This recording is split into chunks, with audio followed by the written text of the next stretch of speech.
Welcome back to another video lecture of social management.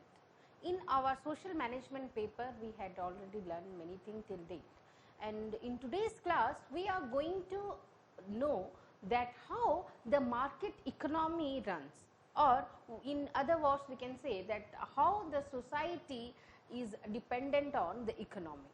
And when we are talking of a economy of a particular place, or in other words we can say the local market economy, it includes many things, and the most important thing that it includes is the credit.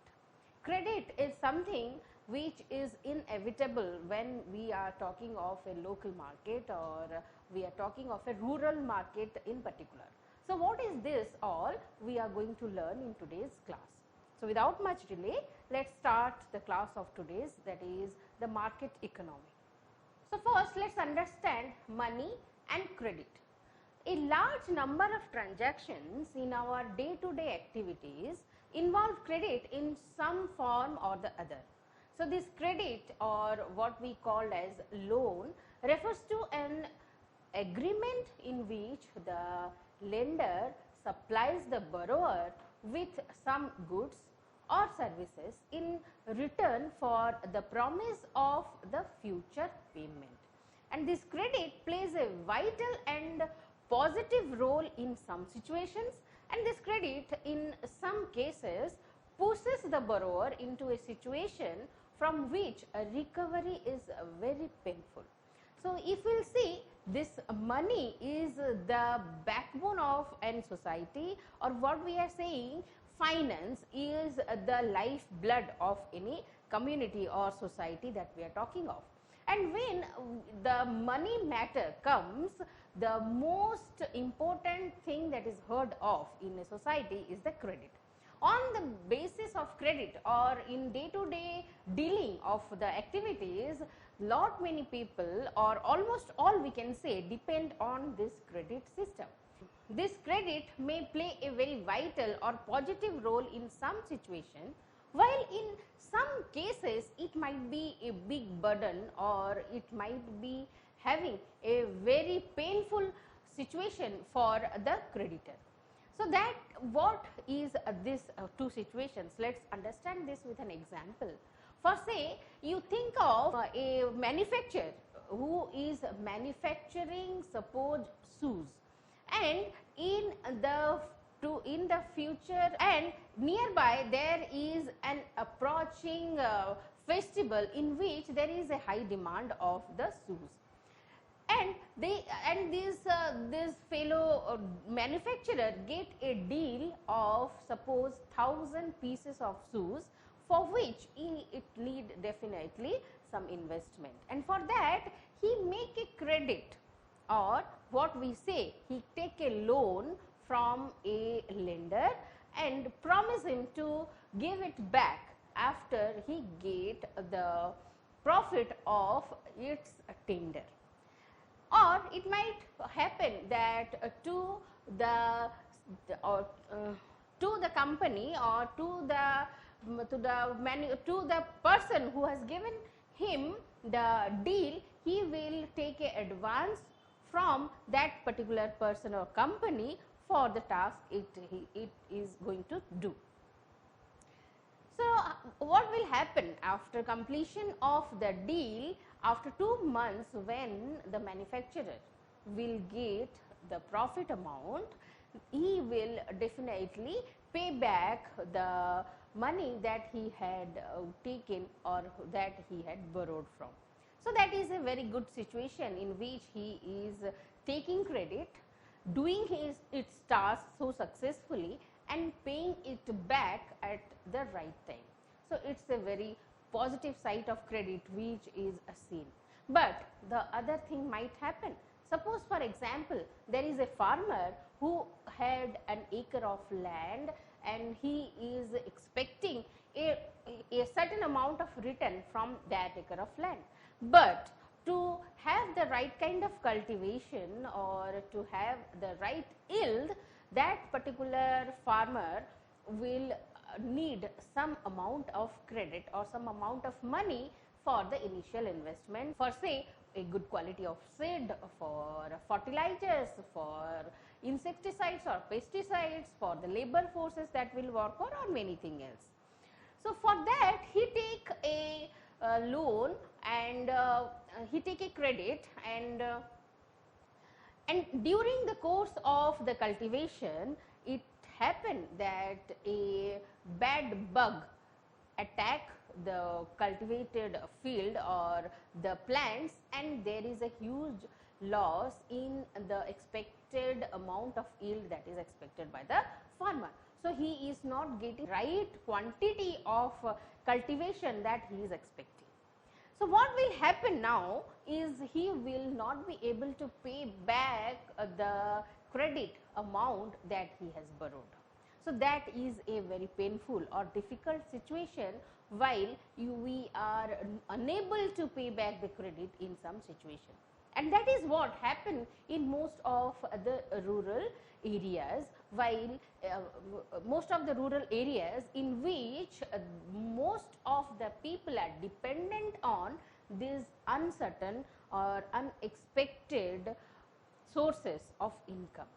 So, what is that? Let us have further look. So, as we have discussed, in rural areas the main demand for credit is for crop production, and this crop production involves considerable costs on seeds, fertilizers, pesticides, water, electricity, repair of equipment and so on. So, there is a minimum stretch of 3 to 4 months between the time when the farmers buy these inputs and when they sell the crop. So, the farmers usually take crop loans at the beginning of the season and repay the loan after the harvest. This repayment of the loan is crucially dependent on the income from farming.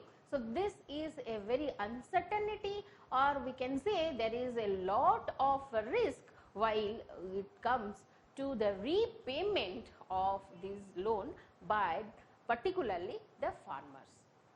Now, what is this credit system in India? Let us have a look. And in Indian financial system, if you see, it consists of complex network of financial institutions, regulators, financial instruments and services.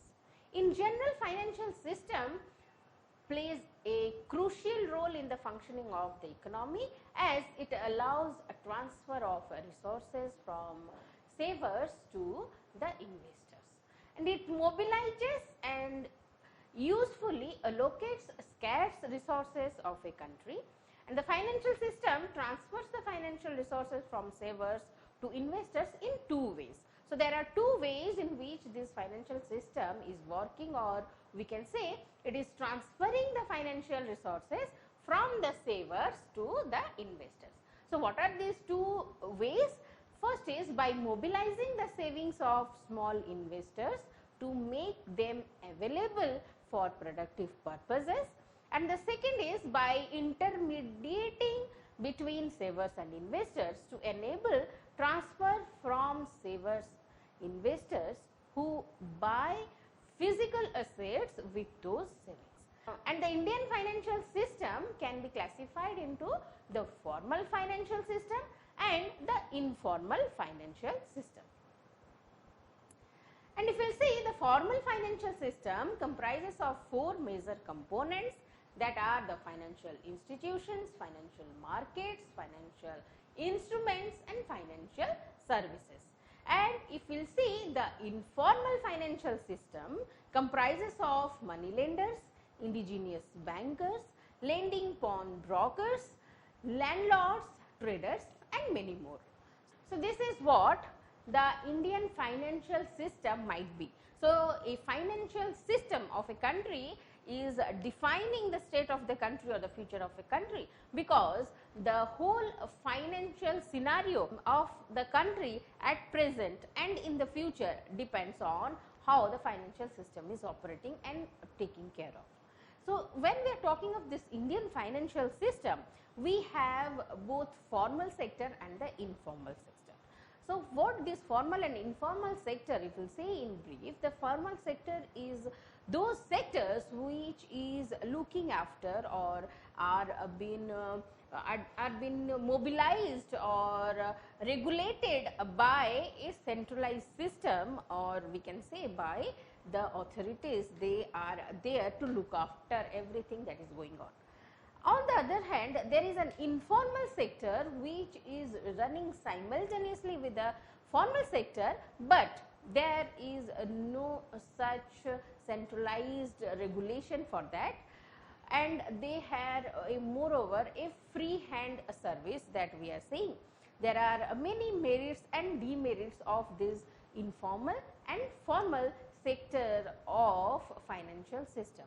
And if we will see in the formal financial system, we have the financial market, financial institutions, financial intermediaries, financial services, and many more.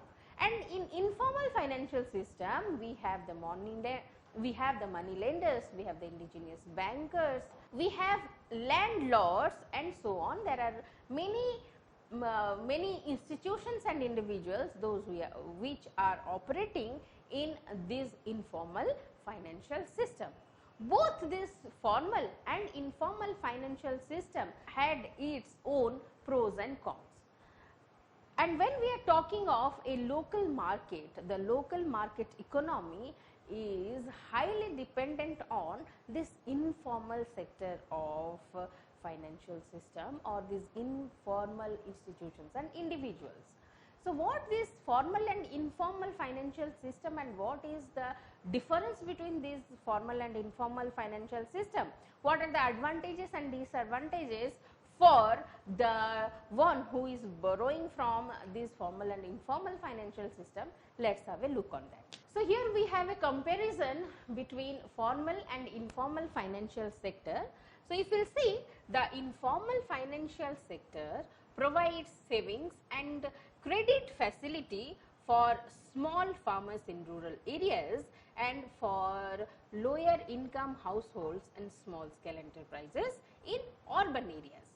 And the formal financial institutions ignore small farmers, low income households and small scale enterprises in favor of a large scale wealth and literate clientele which can satisfy their stringent loan conditions. So, which is alluring the farmers or the local market participants to go for this informal financial sector, and the formal financial sector is unable to cater this need. Next is that the procedures of these informal schemes are usually simple and straightforward, as they emanate from local cultures and customs. They are easily understood by the population, whereas the formal financial institutions administration procedure is complex and are beyond the understanding of the rural masses and small savers. And if you see, the informal sector mobilizes rural savings and small savings from low income commercial urban households, but the formal financial institutions do not mobilize rural savings or small scale deposits. Banks could contribute to rural and small savings mobilization if they had adequate branch networks and if they adopted the relevant procedures only. Also, the informal groups operate at times and on days which are convenient for their members. So, there is a lot of flexibility in the ground of time, if you will see, in the informal groups, whereas the working days and opening hours of formal financial institutions do not take rural work schedules into account. Banks are open at times when farmers are at work in their fields. So, this is another situation which compel the local market participants, or what we are saying, the local market borrowers, to borrow from the informal groups or the informal financial operators. Another thing that is there is that the informal sector associations accept any amount of regular savings, even the most modest sums which a saver can afford to set aside, and the financial techniques on which such informal groups are based lend themselves to the management of a large number of small accounts.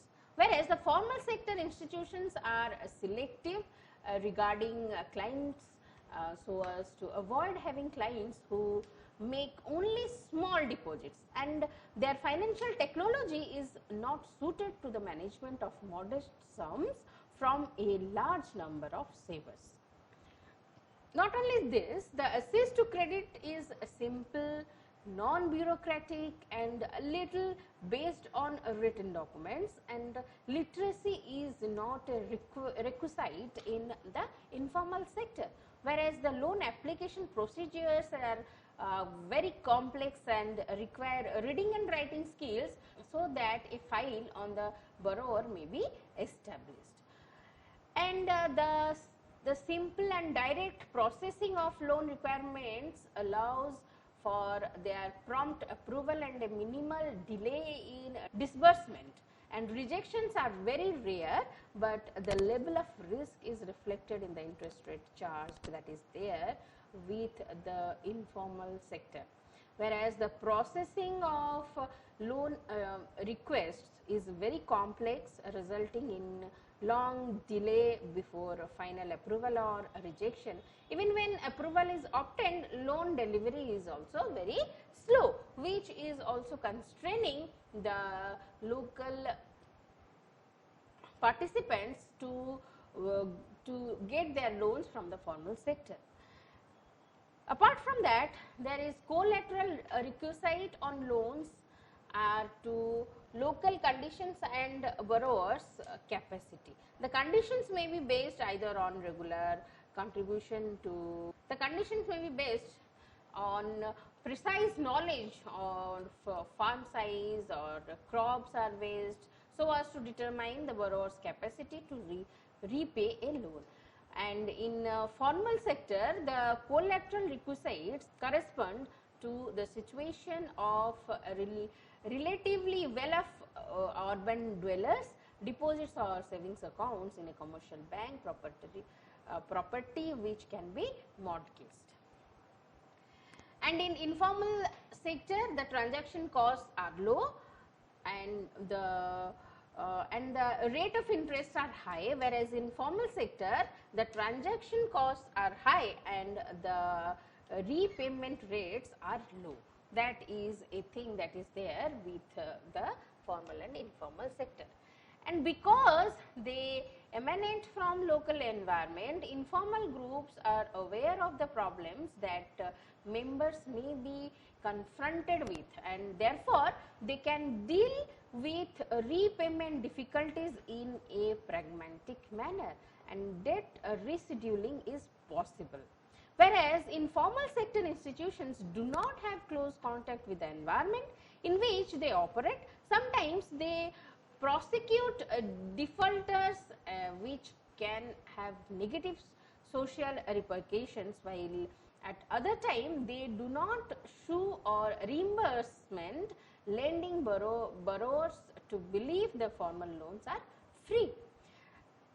Other thing is that the informal sector has a dense and effective information network at the grassroots level for close supervision and monitoring of borrower activity, particularly their cash flow, whether they are member of an informal association or not, and this contributes to the efficient mobilization of savings and ensures high loan repayment rates.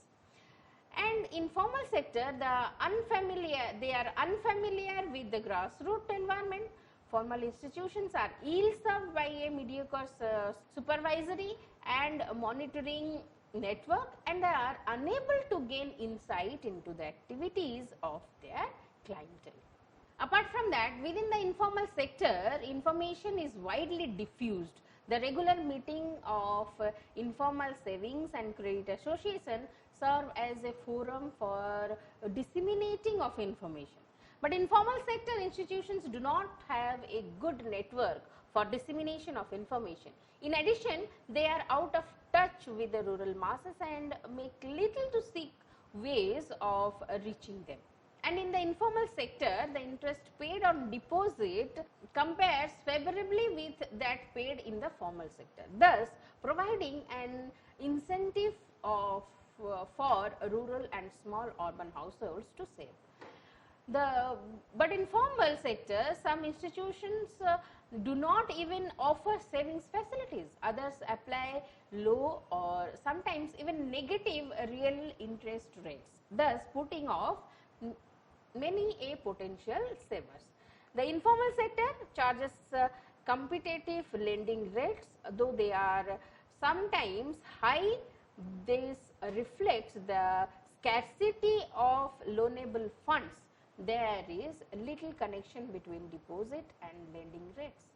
The public institutions charge very low, sometimes negative real interest on loans. Commercial banks apply moderate lending rates, which are nonetheless considerably higher, and the interest paid on savings. The link between deposit and lending rates is weak, and apart from that, there are no investment opportunities for savings which have been mobilized but which have not been lent. That is there with the informal sectors, but in formal sector there are investment opportunities for savings which have been mobilized but which have not been lent. So, what we have observed and seen that there are many things which is attracting the local participants or the local investors or the local people to dependent on the informal sector of lending rather than the formal sector. So, what these are we have already discussed, that might be the very complicated or complex process of sanctioning of loan.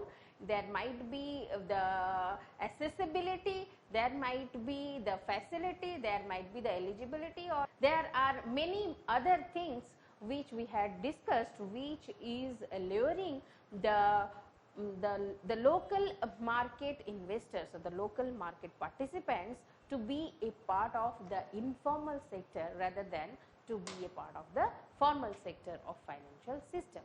So, that is what compel the local market economy to dependent on the informal sector. There are many other differences between these formal and informal sector, which we will be reading in our next class, and understand that what actually is the thing or what actually is the thin line of difference between this formal and informal sector, and what are these informal sector of lending or the informal participants of lending, and how they are operating and what are the outcomes of that. So, for today this is all. Thank you.